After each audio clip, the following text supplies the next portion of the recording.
할렐루야. 오늘 말씀을 통하여서 여러분들 심령에 하나님의 충만하신 은혜가 임하기를 간절히 소망합니다. 우리는 지금 주일 예배를 통해서 하나님의 이름에 관해 우리가 배우고 또 그 이름을 우리가 함께 살펴보고 있습니다. 오늘이 벌써 5번째 시간입니다. 제가 언제까지 할까요? 네, 계속 하나님의 이름을 함께 나눌 건데 6월 말까지 하나님의 이름을 구약 성경에서 함께 살펴보길 원합니다. 여러분, 하나님의 이름을 잘 알고 또 하나님의 이름 위에 우리의 신앙이 건축이 되어야 우리가 쉽게 해서 신앙생활을 잘 할 수 있습니다. 하나님의 이름을 하나님께서 우리에게 보여주신 것은 하나님이 어떤 분인지를 아는 것이 우리의 인생의 가장 중요한 문제이기 때문에 그렇습니다. 하나님의 이름을 그리고 한 가지만 딱 말씀해 주신 것이 아니라 여러 가지 이름을 하나님이 우리에게 보여주신 것은 그 이름이 갖고 있는 하나님의 그 성품, 그리고 그 이름 속에 나타나는 하나님의 능력이 우리의 것이 되기를 원하시기 때문에 하나님은 하나님의 자신의 이름을 말씀을 통해서 우리에게 전하고 계십니다. 그러므로 우리가 믿고 우리가 의지하는 하나님이 어떤 분이신지를 우리가 확실하게 알고 또 경험해야만 흔들리는 우리의 삶 속에 변치 않는 영원하신 하나님만을 온전히 의지하며 우리가 살아갈 수 있습니다. 우리가 지금까지 살펴본 하나님의 이름을 복습 잠깐 해볼까요? 첫 번째, 어떤 하나님을 우리가 만났죠? 엘로힘 하나님입니다. 두 번째는 여호와 하나님, 세 번째는 엘샤다이, 네 번째는 여호와 이레 하나님을 만났습니다. 오늘 5번째 하나님 만나기 위해서 우리는 출애굽기 15장에 함께 들어가 보겠습니다. 여러분, 이스라엘 백성들이 홍해를 건넜습니다. 여러분, 홍해를 건넜다는 이 사건은 그냥 보통 일이 아닙니다. 엄청난 그런 기적과 같은 일이죠. 자기를 죽이려고 쫓아오던 애굽의 최정예 군대가 그 홍해 물에 완전히 수장이 됩니다. 그런데 이스라엘 백성들은 그 홍해 길을 마른 길 걷듯이 건너가게 되어서 이 홍해를 건넌 이 사건은 이스라엘 백성들에게 무엇을 의미하냐면 지금까지 지긋지긋한 노예의 애굽 생활이 완전히 청산이 되는 그런 사건입니다. 그러니까 이스라엘 백성들에게는 굉장히 특별한 그런 일이죠. 그러니 얼마나 기뻤겠습니까? 얼마나 감격스럽겠습니까? 그 찬양이 얼마나 대단했고 얼마나 감격을 했고 얼마나 기뻤는지 오늘 출애굽기 15장 1절부터 그 찬양을 기록을 했어요. 어떤 노래를 불렀을까요? 1절 말씀을 보시면 내가 여호와를 찬송하리니 그는 높고 영화로우심이요 맑아 그 탄 자를 바다에 던지셨음이라. 여러분, 이 노래 가사는요 자신들이 직접 두 눈으로 본 사실을 입으로 다시 고백하는 거죠. 그 말탄 자, 말과 그 탄 자, 바로와 그 군대가 완전히 바다에 빠지는 것. 2절 말씀 보십시오. 여호와는 나의 힘이요 노래시며 나의 구원이시다. 그는 나의 하나님이시니 내가 그를 찬송할 것이요 내 아버지의 하나님이시니 내가 그를 높이리로다. 어떻게 홍해를 건너갈 수 있었습니까? 자신들의 힘이요? 아니요, 여호와의 힘입니다. 여호와의 구원 때문입니다. 그래서 우리가 그 하나님을 찬송한다는 겁니다. 11절 보면은 그 감격이 또 나옵니다. 여호와의 신 중에 누가 주와 같은 자가 있으리까? 여러분, 지금까지 이 이스라엘 백성들은 바로가 온 세상의 최고의 신이라고 믿고 살았습니다. 그런데 지금 어떻게 된 거예요? 그 바로가 죽은 거예요. 누구 때문에요? 여호와 하나님 때문에. 그러니까 여호와여 신중에 주와 같은 자 누구리까? 주와 같이 거룩함으로 영광스러우며 기이한 일을 행한 자가 누구입니까? 노래합니다. 또 13절에 이렇게 노래합니다. 주의 인자하심으로 주께서 구속하신 백성을 인도하시되. 하나님께서 자신들 이스라엘 백성들 특별히 사랑하셔서 이 구원을 베풀어 주셨다는 거죠. 그래서 이제 주의 힘으로 거룩한 초소에 들어가게 하시니이다. 그들의 이제 목적지가 어디입니까? 가나안 땅이죠. 하나님의 그 약속까지 노래하며 하나님을 높이는 찬양을 합니다. 여러분, 우리가 만약에 그 자리에 있었다고 생각해 보십시오. 홍해 바다가 쫙 갈라지는 엄청난 기적 우리가 두 눈으로 보고요, 정말로 평생 자기들을 짐승처럼 부렸던 이 바로와 그 애굽의 그 모든 군대들이 물속으로 완전히 사라지는 걸 봤습니다. 그 승리의 기쁨, 이걸 어떻게 표현할까 생각해 보니까 2002년도 월드컵 때, 혹시 한국에 계셨나요? 저는 2002년도 6월 월드컵 때 전 한국에서 길거리 응원을 했습니다. 특히 이제 16강전 할 때 이태리하고 했는데 골든골이라고 하지요. 연장전에 가서 먼저 골을 넣어서 그래서 그냥 승리했거든요. 그때 진짜 난리가 났습니다. 뭐 보통 난리가 아닙니다. 승리, 우리가 이길 거라고 전혀 생각하지 못했는데 승리했을 때 아마 뭐 그것과 뭐 훨씬 더 컸겠죠. 우리가 만약에 그 자리에, 그 승리의 자리에 있었을 때, 이 세상에 정말 하나님 같은 분이 없구나. 하나님 우리에게 이런 승리를 주셨구나. 하나님이 그 크신 사랑을 우리를 다 살려내시면서 이곳까지 인도해 주셨으니 앞으로도 그 하나님이 우리를 책임져 주실 것이다. 그래서요, 모세의 누나인 미리암이 선두를 서서 막 북을 치면서 여인들과 함께 노래를 합니다. 수백 명의 사람들이 이 노래를 불렀다는 겁니다. 하나님이 이렇게 엄청난 능력으로 자신들을 구원해 주셨으니까 이제 앞으로 모든 일들 하나님이 함께 하시면서 별탈 없이 그 가나안 땅에 갈 거다라는 기대가 모두에게 있었습니다. 그런데 오늘 본문 22절 말씀을 보시면 상황이 반전이 됩니다.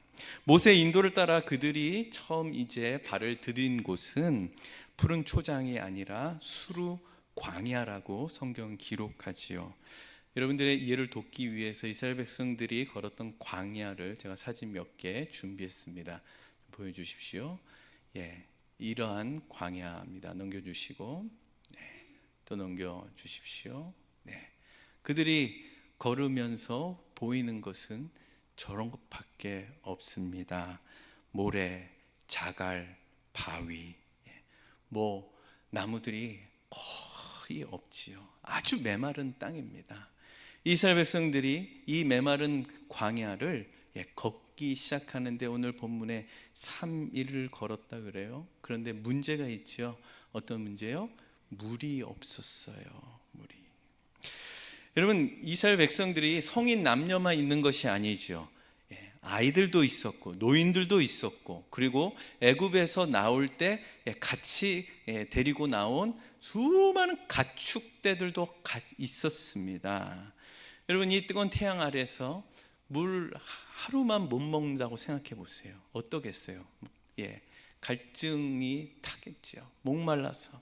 근데 하루가 아니라 3일입니다. 그럼 사람이 지칩니다. 그런데 여러분, 애들이 어떻겠습니까? 목마르다고 막 칭얼거리면서 나중에는 물이 없으니까 막 기진맥진해서 막 다 늘어지겠죠.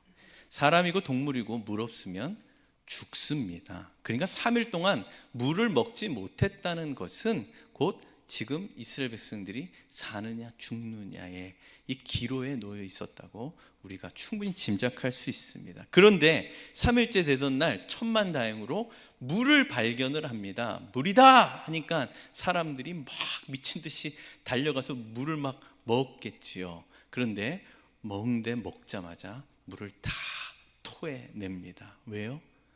먹을 물이 아니에요. 썩은 물, 아주 쓴 물이라고 표현합니다.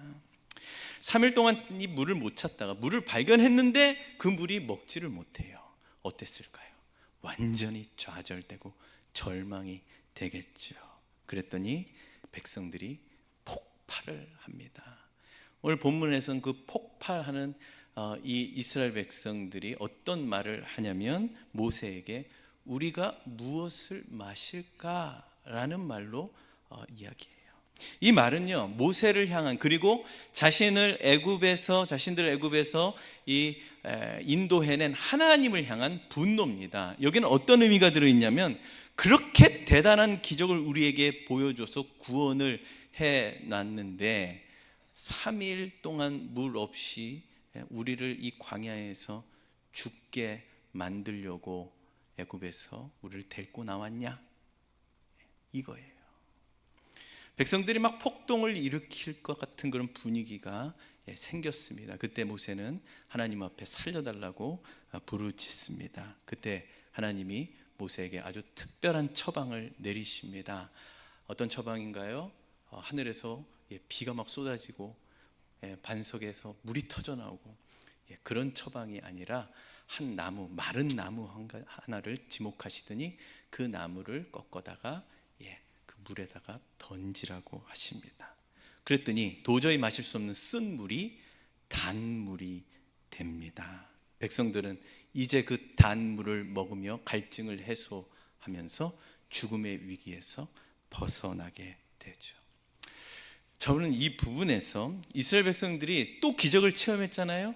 그래서 3일 전에 홍해를 건너고 나서 하나님을 찬양한 기록이 나왔듯이 혹시 또 찬양을 하나 막 눈 씻고 찾아봐도 하나님을 찬양했다는 기록은 나오지 않고요. 사람들이 물을 마시면서 이 한숨 돌릴 때 하나님이 곧장 좀 이상한 그런 명령을 내리십니다. 25절 말씀 한번 보시면 모세가 여호와께 부르짖었더니 여호와께서 그에게 한 나무를 가리키시니 그가 물에 던지니 물이 달게 되었더라. 거기서 여호와께서 그들을 위하여 법도와 율례를 정하시고 그들을 시험하실세.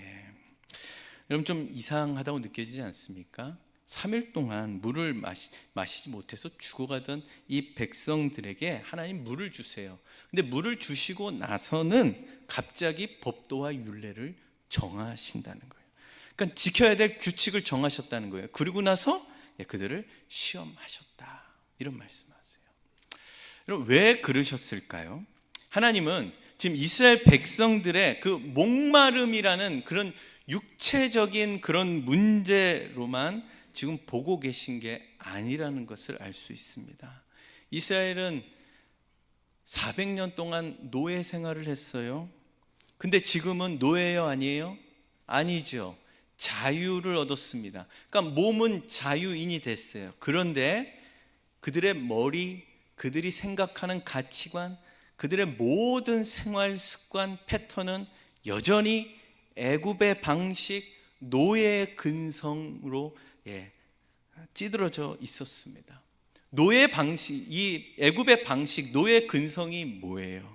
환경이 조금만 나아지면 좋아하다가 조금만 어려워지면 곧바로 불평하고 원망하는 거예요. 그리고 먹고 사는 게 가장 큰 문제예요. 눈에 보이는 기적만 계속 쫓아다니는 거예요. 이러한 상태를 노예 근성, 애굽의 그 방식이라고 이야기합니다. 만약에 하나님이 그들에게 그저 그냥 젖과 꿀이 흐르는 그 가나안 땅 좋은 환경만 주시는 것이 목적이었다면 애초에 홍해를 건너고 나서 하나님이 이스라엘 백성들을 광야로 이끌지 않으십니다. 신명기의 말씀에 보면은 하나님이 이스라엘 백성들을 광야로 데리고 나오신 이유를 말씀하세요. 그러면서 뭐라고 말씀하시냐면 블레셋 그 지방을 향한 해변길이 있다고 하세요. 그 길로 가면 가나안 땅까지 뭐 한 달 이내 도착할 수 있어요. 훨씬 더 편하고 좋은 길이 있어요. 그런데 하나님이 그들을 구름 기둥, 불 기둥을 통해서 인도하셔서 메마른 곳, 그리고 물도 없는 곳, 물이 있어도 쓴 물이 있는 그곳으로 인도하신 이유는 환경을 고쳐 주시려고 하시는 것이 원래 목적이 아니라 이스라엘 백성 그 자체를 고쳐 주시기 위한 목적이 있으신 겁니다. 그들은 애굽의 노예에서 이제는 더 이상 바로의 지배를 받는 노예가 아니에요. 이제는 하나님의 거룩한 자녀가 됐습니다. 신분이 바뀌었어요. 하지만 그들이 여전히 생각하는 것, 그들이 살아가는 그 방식은 노예의 근성, 애굽의 방식에 찌들어져 있기 때문에 이제 거룩한 하나님의 자녀로서 생명이 무엇인지, 진리가 무엇인지, 거룩함이 무엇인지를 아는 하나님의 자녀다운 인격으로 바뀌어야 되는데 하나님이 빚어 가시는 그런 시간이 필요한 겁니다. 그래서 하나님이 이 광야로 인도하시고 이 마라의 쓴물까지 경험하게 하시는 거죠.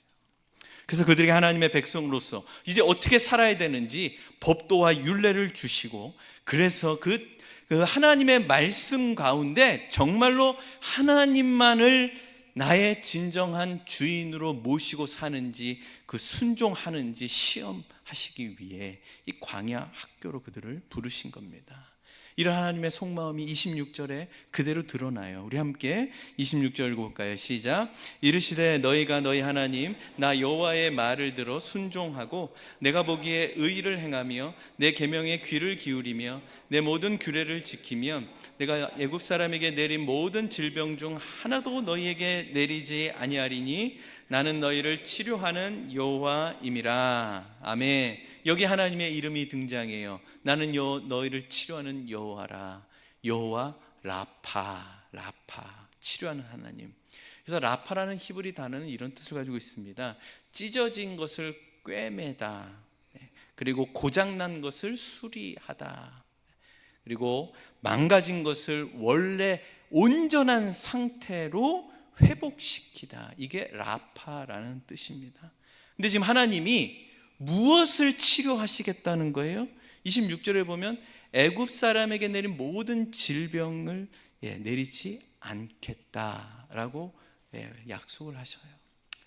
여러분, 이 세상에서 제일 중요한 게 뭔가요? 세상이 굴러가는 방식, 뭘로 이 세상이 굴러갑니까? 뭐가 최고라 그래요? 네? 여러분 세상에 별로 관심이 없어서 돈이 최고라고 합니다. 돈이 최고입니다. 아멘?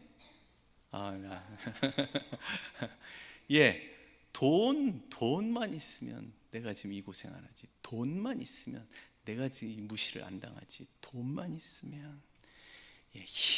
힘과 돈은 이 꼴입니다. 힘 있는 사람이, 돈 있는 사람이 돈 없는 사람을 착취합니다. 짓밟습니다. 더 많이 가지기 위해서 끊임없이 경쟁합니다. 왜 이렇게 할까요? 왜요? 이 세상에 제일 중요한 게 누구예요? 내가 제일 중요합니다. 내가 제일 중요해요. 내가 제일 중요하기 때문에 나를 높이기 위해서 주변 사람들이 미안하지만 희생해 줘야 합니다. 그러잖아요. 내가 중요한. 왜 내가 중요한 그런 세상이 되어버렸죠? 죄 때문에 그렇습니다. 하나님이 만드신 아름다운 세상은 내가 제일 중요한 게 아니라 하나님이 제일 중요한 세상이고요. 하나님 만드신 그 에덴 동산에서는 하나님이 중요한 것 동시에 하나님이 나를 위해 만들어주신 배필이 나보다 더 중요하게 하나님이 만드셨습니다. 그런데 죄가 그것을 다 망가뜨렸습니다. 그래서 하나님도 나를 위해 존재하는 그런 신으로 전락해 버리셨고, 하나님이 내 주변에 놓인 모든 사람들은 나를 위한 사람으로 자기 스스로 만들어 버린 겁니다. 그런데요, 내가 그렇게 중요해서 악착같이 돈도 벌고 악착같이 높은 자리에 올라가지만 내가 중요한 내 인생 결국 끝에 가면 허무하게 죽음뿐입니다. 지금까지 살았던 모든 인생이 다 그렇게 사라져 버렸습니다. 여러분 웃기지요?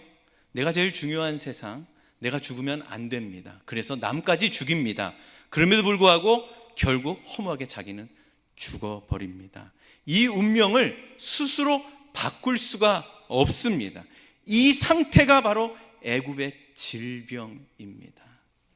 우리의 인간의 실존은 이 애굽의 질병 때문에 우리 사는 모든 날 동안 마라의 쓴물과도 같습니다.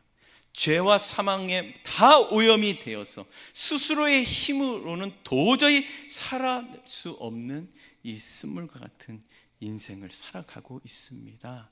마시면 마실수록 단물이 아니라 계속해서 목이 마르지요. 결국 죽음에 이르는 그 독을 품고 사는 것이 우리의 인간입니다. 이스라엘 백성들의 마음도 똑같았습니다. 이 애굽의 질병에 독을 품고 살아가는 쓴물의 인생입니다. 하나님의 은혜로 구원을 받았음에도 불구하고 여전히 애굽의 방식대로 살려는 그 물 한 모금, 아니 3일 동안 바닷길을 열어주셔서 그들의 삶을 구원시킨 그 하나님이 구름기둥 불기둥 만나로서 함께 하신데도 불구하고 그게 보이질 않아요. 물이 없어? 그러면 그 하나님 필요 없어가 되는 게 그 쓴물의 인생이라는 거예요.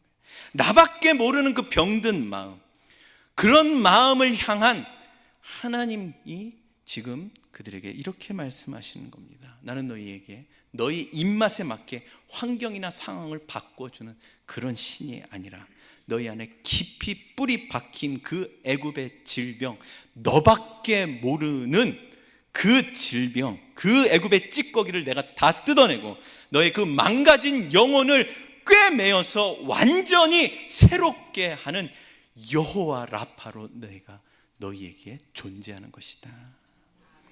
하나님께서 마라의 쓴물을 바꾸시기 위해서 무엇을 하셨다고요?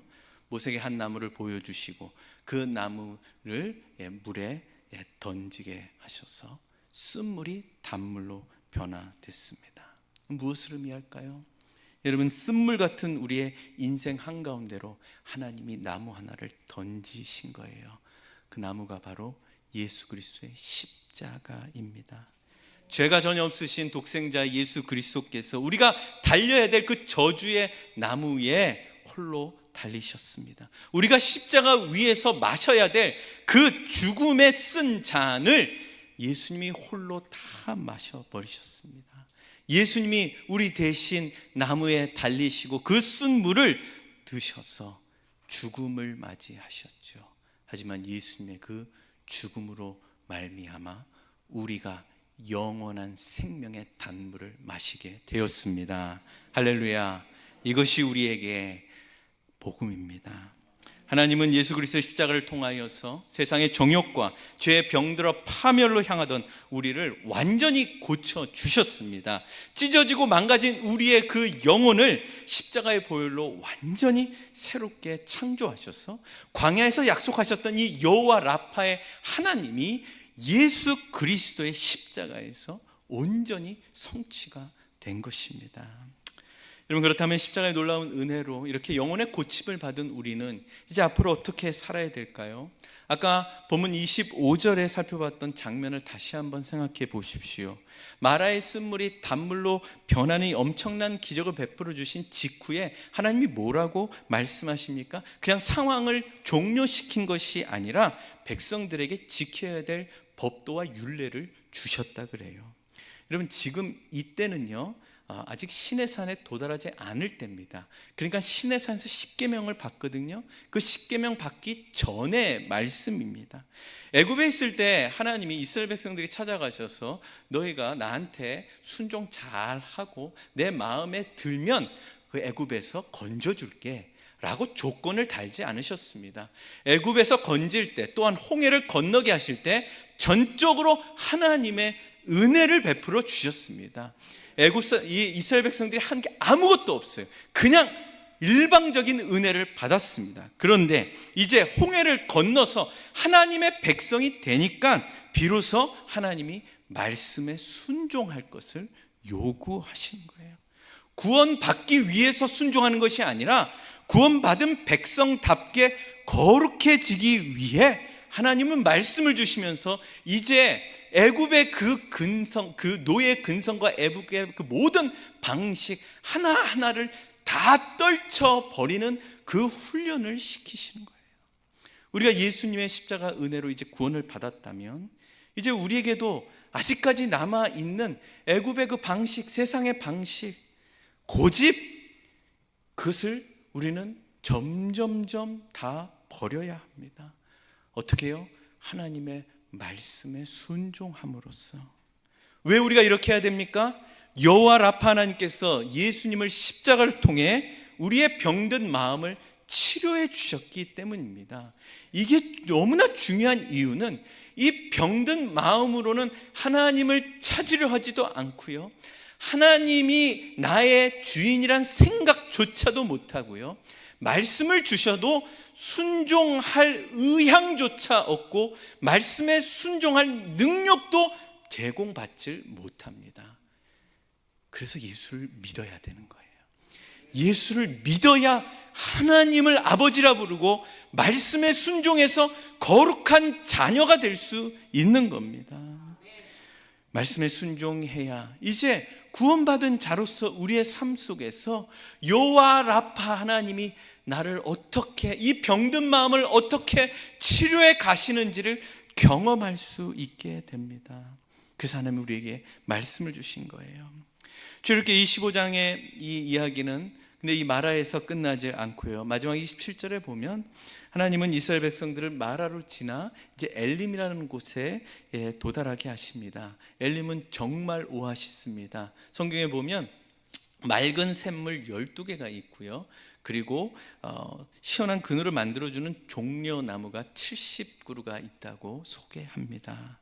여기서 이 12과 12와 70은 이스라엘의 12지파와 또 계시록에 나오는 70명의 장로를 의미합니다. 무엇을 뜻하냐면 완벽한 그런 오아시스, 풍성함을 이야기합니다. 부족함이 없는 완벽한 안식처로 하나님이 인도해 주신 것, 우리가 나중에 들어가야 될 그 영광스러운 그런 구원의 완성을 이스라엘 백성들에게 미리 보여주셨습니다. 여러분, 우리의 인생길도 결국 마라와 같은 이 광야를 지나서 엘림으로 다 들어가게 될 겁니다. 지금 그 길에 우리가 서 있습니다. 그 엘림은 우리에게 이미 주어졌습니다. 하지만 기억해야 되는 것은 이스라엘 백성들의 진짜 신앙은 엘림에서 만들어지지 않고 이 마라에서 만들어졌다는 사실입니다. 마라의 쓴물을 통해서 내 자신이 누구인지를 다시 깨닫게 되고 나의 한계를 경험하게 되고, 그래서 하나님을 온전히 의지하는 법을 배우는 아주 귀한 훈련의 장소가 된 것이죠. 오늘 우리도 눈에 보이는 그 완벽한 엘림에서 우리가 살지는 않고 있습니다. 여전히 마라와 같은 광야를 걷고 있습니다. 이런 살다 보면 막 불평이 쏟아져 나오는 쓴물을 우리가 매일같이 마주하지 않습니까? 가정에서도, 또한 일터에서도, 그리고 관계에서도, 그리고 내 자신을 볼 때 얼마나 많은 원망과 불평이 쏟아져 나옵니까? 하지만 여러분, 우리는 이미 여호와 라파로 우리의 병든 마음이 치료된 사람들입니다. 그러므로 쓴물이 우리에게 도달했을 때 모세처럼 하나님 앞에 엎드려야 합니다. 그 불평과 그 아픔과 그 슬픔을 기도의 제목으로 가지고 십자가 앞으로 나아가야 됩니다. 왜냐하면 나의 그 쓴물이 예수의 십자가로 영생수를 얻었기 때문입니다. 그 쓴물에 예수 그리스도의 십자가 은혜가 던져질 때 우리가 도저히 마실 수 없는 그 현실의 쓴물이 생명수로 변하게 될 줄 믿습니다. 이상의 모든 아픔과 마라의 쓴물은요, 다른 걸로 감당이 안 됩니다. 오직 십자가의 은혜로만 감당할 수 있습니다. 여러분, 우리가 살아가면서 마라를 만날 때 예수 그리스도의 십자가를 의지함으로 인하여서 때를 따라 돕는 은혜로 하나님이 나의 쓴물을 단물로 변하게 해주시는 그 경험을 할 때 우리는 하나님께 이러한 찬양을 올려드릴 수밖에 없어요. 내 영혼이 은총 입어 중한 죄짐 벗고 보니 슬픔 많은 이 세상도 천국으로 와도다. 여러분, 머리로 우리가 알고 있었던 그 하나님, 우리의 가슴으로 믿는 하나님이 되기 위해서 여러분, 우리는 오늘도 여전히 이 마라의 광야를 걸으며 쓴물을 우리가 경험합니다. 하지만 우리에게는 여호와 라파의 하나님이 계십니다. 이번 한 주간 내 인생에 또 어떠한 쓴물이 나를 힘들게 하고 나를 불편하게 할지 모릅니다. 하지만 그 불평 앞에서 나를 고치신 그 십자가를 붙들고 나아간다면 여호와 라파 하나님께서 나의 길을 인도해 주시고, 때로는 그 장소가 아직까지 여전히 하나님의 거룩한 백성으로서의 그 삶이 아니라 애굽의 방식, 또 노예의 근성, 내가 제일 중요한 그러한 세상의 방식을 떨쳐버리지 못할 때 하나님이 그 안타까운 마음으로 나를 고치시기 위해서 그 자리에 나를 불러주셨다는 그 마음을 가지고 십자가를 붙들고 나아갈 때 결국에는 하나님이 우리에게 예비하신 그 엘림의 영광 우리에게 허락해 주실 줄 믿습니다. 주 예수와 동행하면 그 어디나 하늘나라. 이 고백은 여호와 라파 하나님을 만난 자들만 할 수 있습니다. 한 주간 여호와 라파 하나님과 동행하시며 나를 고치실 뿐만이 아니라 내 쓴물을 단물로 바꾸시는 그 하나님을 만나시기를 주님의 이름으로 축원합니다.